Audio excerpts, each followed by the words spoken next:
po kayo? Purihin ang Panginoon ngayon pong Wednesday morning, isa na namang edisyon ng morning devotion ng ating matutunghayan.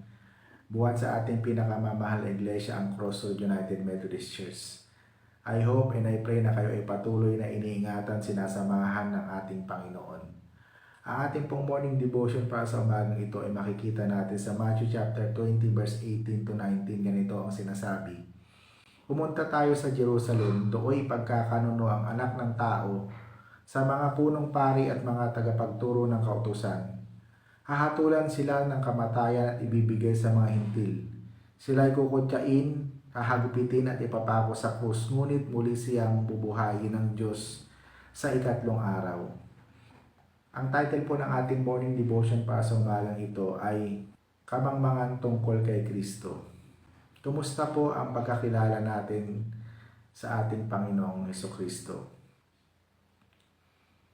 Magpahanggang sa ngayon, marami pa ring tao ang mangmang tungkol sa ating Panginoon, sapagkat ang kanilang pagkakilala ay hindi naayon sa kalooban ng ating Panginoon.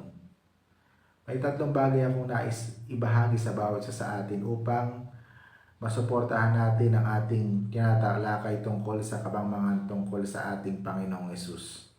Una, laganap ang kamangmangan sa pagiging Mesyas ni Hesus sa mga Kristiyano ngayon. Maraming mga maling akala ang naging basihan ng buhay at pananampalatayang Kristiyano. Ang mga Kristiyano ay tinuturoang manampalataya sa pananampalataya sa halip na sa ating Panginoong Hesus. Ito ang paniniwala ng nagsasabing kung ano ang nais mo ay paniwalaan mong mangyayari sapagkat may pananampalataya ka. Ngunit ang totoo, kung ano ang kalooban ng Diyos ang siyang magaganap sa bawat isa sa atin. Pangalawa, si Jesus na ipinangaral sa mga iglesia ay tila bunga lamang ng ating mga inaasahan. Si Jesus na sinasamba sa loob ng bahay-sambahan ay hindi ang Jesus na ipinakilala sa bagong tipan. Ang Jesus na ito'y bunga ng ating hinahangad sa buhay. Si Jesus ay ating nilikha ayon sa ating wangis. So, ano pong nangyari?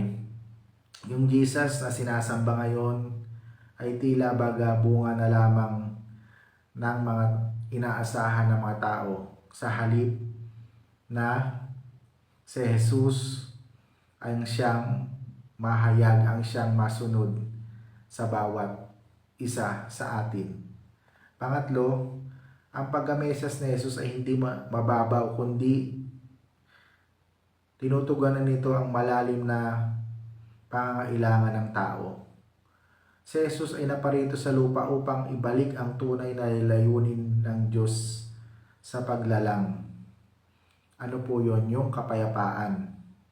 Hindi lamang tumutukoy sa kapayapaan kundi sa isang estado ng buhay na buo at maayos. Winasak ng kasalanan ang tunay na ugnayan ng Diyos at tao.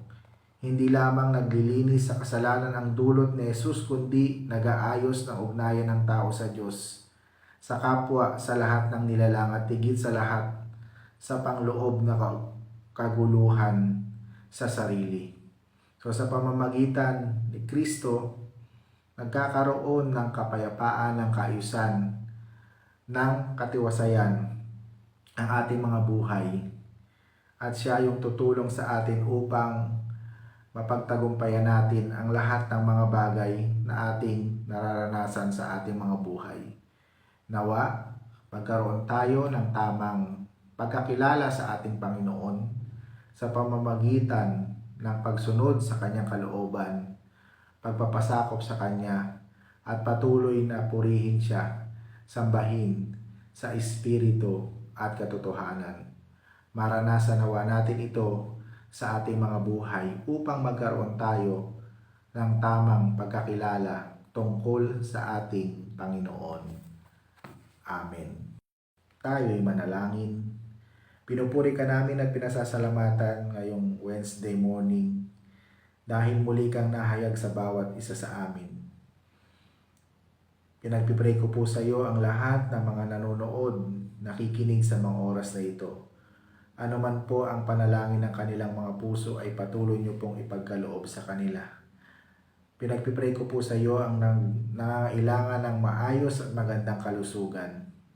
In the name of Jesus, pagalingin niyo po sila.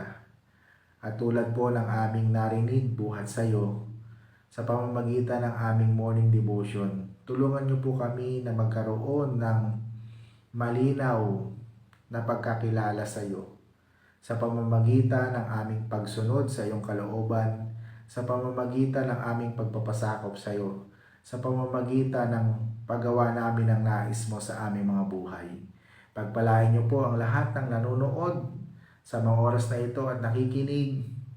Nawa ay merong silang tinanggap na aral na nagmumula sa iyo na may apply nila sa kanilang mga buhay upang makita at maramdaman mga tao na kami nga ay sumusunod at nagtitiwala sa iyo. Marami pong salamat, Panginoon. Patnubayan niyo po kami sa kabuuan ng araw na ito.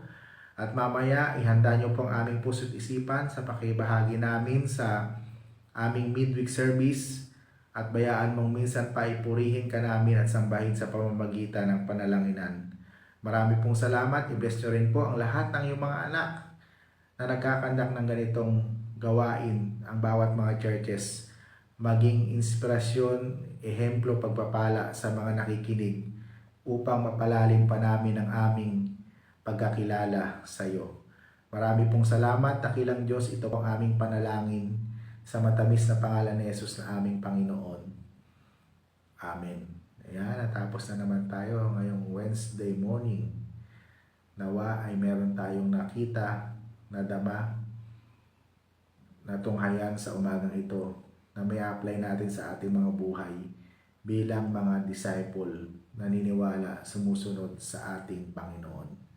Mula po dito sa Crossroad United Methodist Church, ito po ang inyong lingkod, Pastor Moses. Hanggang sa muli po, lagi nating tatandaan, ang Diyos ay mabuti, hindi lamang noon, ngayon, kundi sa mga darating pang panahon. Hanggang sa muli, God bless everyone. Paalam!